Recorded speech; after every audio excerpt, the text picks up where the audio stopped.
इसी कह रहा है कि हम फ्री एंड फेयर इलेक्शन करा रहे हैं और उनके डेटा में एक असेंबली में 1 लाख फेक वोटर्स हैं। हम हिंदुस्तान के युवाओं से कह रहे हैं, हिंदुस्तान की जनता से कह रहे हैं, ये आपका भविष्य है, गरीबों का भविष्य है, ये आपके आंख के सामने पूरा का पूरा सिस्टम चोरी किया जाए। आखिर राहुल गांधी के पास ऐसा क्या सबूत हाथ लग गया जिसके आधार पर वो कह रहे हैं उपराष्ट्रपति चुनाव में वोट चोरी हुआ।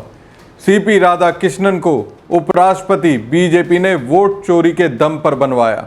आखिर राहुल गांधी ऐसा दावा किस आधार पर कर रहे हैं?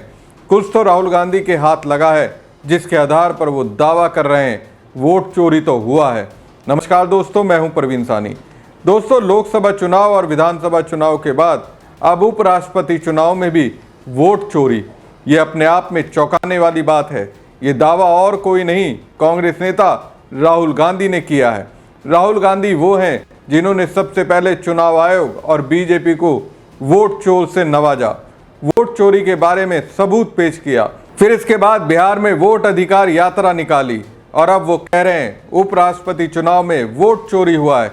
तो क्या माना जाए, कांग्रेस नेता राहुल गांधी जो चुनाव आयोग और बीजेपी पर वोट चोरी का आरोप लगाते रहे हैं उसमें सच्चाई है? चोरी तो हुआ है। नेता प्रतिपक्ष राहुल गांधी ऐसा मानते हैं। उपराष्ट्रपति चुनाव में वोट चोरी के आरोपों के बारे में पूछे जाने पर राहुल गांधी ने कहा, वोट चोर गद्दी छोड़, ये पूरे देश में हो रहा है और उत्तर प्रदेश में भी ये पूरे देश में हो रहा है। इसके बाद उनसे फिर से सवाल किया गया, उपराष्ट्रपति चुनाव में वोट चोरी हुई? तो उन्होंने कहा, हाँ, वोट चोरी हुई। अब राहुल गांधी ये दावा किस बेस पर कर रहे हैं उस पर आए। उससे पहले राहुल गांधी के इस दावे पर कितनी हलचल मची है, बीजेपी कितनी बौखला गई है, उसे समझने के लिए बीजेपी प्रवक्ता शहजाद पूनावाला के इस बयान को सुन लीजिए। वोट चोरी का तो पता नहीं, पर राहुल जी ये बताए कि क्या कांग्रेस का दिमाग चोरी हो चुका है। अब राहुल जी बोलते हैं कि जो क्रॉस वोटिंग हुई है, या जिसे कहा जा सकता है वोट ऑफ कॉन्शियंस हुआ है वाइस प्रेसिडेंट इलेक्शन में, वो भी वोट चोरी है। राहुल जी, कहाँ रुकेगा आपका ये प्रोपेगेंडा? आपने तो कहा था, जयराम रमेश ने कहा था, ऑपोजिशन यूनाइटेड है, 325 वोट आने वाले हैं, बैटल ऑफ आइडियोलॉजी है। अब आपकी बैटल ऑफ आइडियोलॉजी में, आपकी ऑपोजिशन यूनिटी में कितना बड़ा प्रश्न चिन्ह है, ये तो आपके ही सांसदों ने साबित कर दिया। उन्होंने राधाकृष्णन जी को वोट दे दिया और उन्होंने बता दिया कि जो आपका प्रत्याशी, आपका कैंडिडेट है, वो राष्ट्रवादी नहीं, वो सपोर्टर ऑफ नक्सलवादी है, वो इंटेग्रिटी वाला नहीं, वो सपोर्टर ऑफ लालू प्रसाद यादव है, वो मेरिट बेस्ड नहीं, वो मौका परस्ती वाला कैंडिडेट है। और ये चुनाव तो बैलेट पेपर से हुआ है, इसमें तो कोई ईवीएम भी नहीं था और वोटर लिस्ट भी सबको पहले से पता था। तो कुल मिलाकर अब महाराष्ट्र, हरियाणा और अब बिहार के एसआईआर एक्सरसाइज पर झूठे सवाल खड़े करने के बाद वाइस प्रेसिडेंट इलेक्शन पर भी अब सवाल निशान खड़ा किया जा रहा है। मतलब कि इलेक्शन पर निशाना है, केवल ये एक बहाना है, अपने आप को हार से बचाना है। राहुल जी, अगर आप सीरियस होते तो मलेशिया या विदेश घूमने नहीं जाते, बल्कि जैसे बीजेपी ने कार्यशाला की थी अपने सभी वोटर्स के लिए, वो करते। पर आप तो वेकेशन मोड में थे और Bharatiya Janata party work mode में थी। फिर चुनाव हारते हैं तो बहाना बनाते हैं, ये एक और बहाना। और इस बार तो वाइस प्रेसिडेंट इलेक्शन को भी लेकर सवाल खड़े कर दिए। क्या एक व्यक्ति जो ओबीसी समाज से आता है, तमिलनाडु से आता है, उनके लेजिटिमेट इलेक्शन पर भी आप सवाल खड़े कर रहे हैं? डीएमके को बताना चाहिए, यूबीटी सेना को बताना चाहिए, क्या वो इस प्रकार की चीजों को स्वीकारते हैं क्या? तो सुना आपने, शहजाद पूनावाला ने क्या कहा। वो कह रहे हैं वोट चोरी का तो पता नहीं, लेकिन राहुल जी को बताना चाहिए कि क्या कांग्रेस नेताओं का दिमाग चुरा लिया गया है। अब राहुल जी कह रहे हैं कि उपराष्ट्रपति चुनाव में अंतरात्मा की आवाज पर वोट देना भी वोट चोरी है। आपका दुष्प्रचार कहां रुकेगा? दोस्तों, वोट चोरी विवाद 7 अगस्त को शुरू हुआ जब राहुल गांधी ने 2024 के संसदीय चुनाव में बड़े पैमाने पर मतदाता हेरा फेरी का आरोप लगाया। उन्होंने दावा किया कि मतदाता सूची में छेड़छाड़ की गई और अपने आरोपों के समर्थन में उन्होंने पुख्ता प्रमाण भी दिए।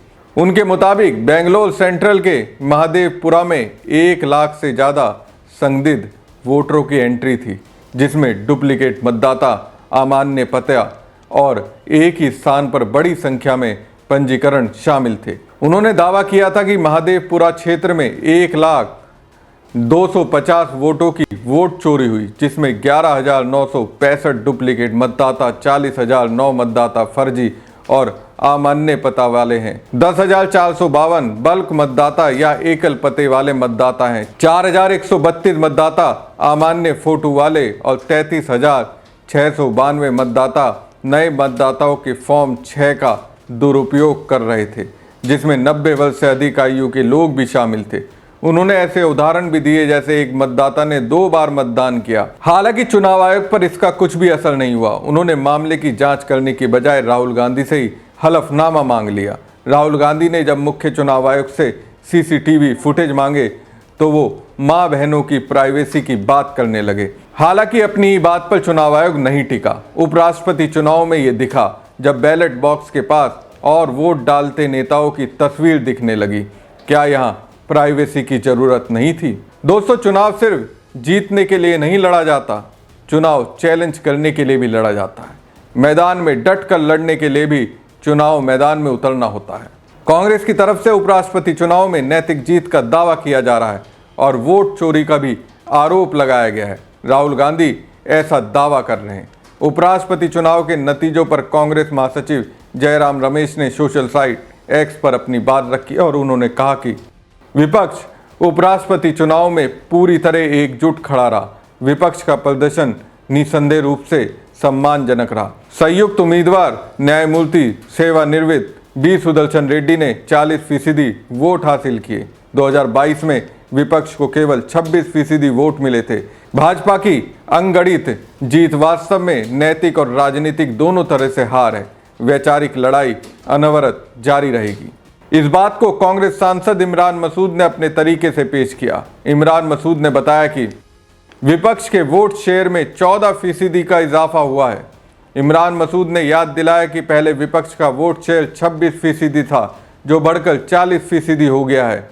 कांग्रेस सांसद का दावा है विपक्ष कुछ खो नहीं रहा बल्कि पा रहा है। जिस तरीके का माहौल देश में बना है, बदलाव जरूर आएगा। राहुल गांधी भी कह रहे हैं बदलाव तो होगा, वोट चोरी हुआ है, ये लोगों के दिमाग में बैठ गया है। आगे वो और भी बड़ा खुलासा करेंगे जिससे बीजेपी पूरी तरह से हिल जाएगी। दोस्तों, कांग्रेस विपक्ष को मिले 40% वोट पर ही अपनी पीठ थपथपा रही है। पीठ थपथपानी भी चाहिए। बीजेपी उम्मीदवार को सिर्फ 60% वोट मिले, विपक्ष का 14% वोट शेयर बढ़ा है। पीठ तो थपथपाना चाहिए। पिछले उपराष्ट्रपति चुनाव में बीजेपी को 74.37% वोट मिले थे। वोट शेयर बढ़ना जोश बढ़ाने के लिए काफ़ी है, लेकिन क्रॉस वोटिंग को कांग्रेस कैसे देखेगी? और चुनाव में अमान्य घोषित किए गए वोटों के बारे में भी कोई खास ख्याल तो होगा ही। तो राहुल गांधी ने इसलिए तो कहा वोट चोरी हुआ है। विपक्षी उम्मीदवार बी सुदर्शन रेड्डी को 300 वोट मिले, जबकि कांग्रेस का दावा था कि सभी 315 वोट उसके खाते में गए हैं। फिर 15 वोट कहाँ गए? इसका मतलब साफ है, वोट चोरी तो हुआ है। क्या क्रॉस वोटिंग को वोट चोरी में नहीं रखा जाएगा? क्या इंडिया गठबंधन के जिन सांसदों ने गद्दारी की, क्या उन्होंने बस अंतरात्मा की आवाज़ पर वोट किया, या फिर उन्हें डर दिखाया गया, अपनी शक्ति का एहसास कराया गया? कुछ तो ऐसा हुआ है जिसकी वजह से वो चोरी चोरी चुपके से एनडीए के उम्मीदवार को वोट कर गए। बीजेडी, अकाली दल, बीआरएस ने चुनाव में हिस्सा नहीं लिया, जबकि ये बीजेपी के मुखर विरोधी हैं। क्या विरोधी होने के नाते उन्हें वोट नहीं डालना चाहिए था? लेकिन नहीं डाला। कुछ तो अंदर खाने ऐसा हुआ जिसकी वजह से इन्होंने ऐन मौके पर वोट डालने से इनकार कर दिया। क्या इसे वोट चोरी की कैटेगरी में नहीं रखा जा सकता है? पिछले चुनाव में बीजेपी के टीडीपी को सपोर्ट कर देने के बाद से वाईएसआर कांग्रेस भी सत्ता पक्ष से नाराज है, लेकिन जगनमोहन रेड्डी की पार्टी ने भी एनडीए उम्मीदवार को सपोर्ट किया। क्यों किया? कुछ तो वजह होगी। क्या इसे वोट चोरी की कैटेगरी में नहीं रखा जा सकता? तो राहुल गांधी अगर कहते हैं उपराष्ट्रपति चुनाव में वोट चोरी हुई है तो क्या गलत है? दोस्तों, ज़्यादा से ज़्यादा संख्या में कमेंट बॉक्स में जाकर अपनी राय जरूर दीजिएगा। क्या उपराष्ट्रपति चुनाव में वोट चोरी हुआ है? इसी कह रहा है कि हम फ्री एंड फेयर इलेक्शन करा रहे हैं और उनके डेटा में एक असेंबली में 1 लाख फेक वोटर्स हैं। हम हिंदुस्तान के युवाओं से कह रहे हैं, हिंदुस्तान की जनता से कह रहे हैं ये आपका भविष्य है, गरीबों का भविष्य है। ये आपके आंख के सामने पूरा का पूरा सिस्टम चोरी किया जाए।